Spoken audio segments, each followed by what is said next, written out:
Jaya, those Harare content creators.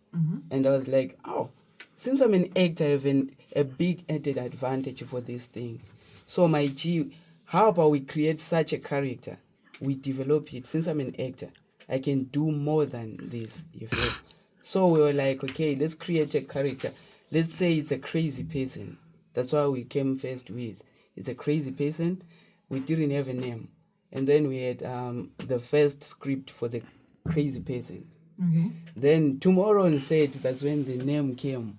We're like, which name to use? Which name to use? Area. Okay. Use area. That's how the name came. It came on set by Linus Tapera. All right. Area. Use area. So if you see the first videos, the voice was different. It was this voice I'm using. It was your voice. It was my voice. And as it progresses, I later on discover that I should elevate the character since I'm an actor. That's why today there is Area, there is Carlos. Yeah. It's two different people.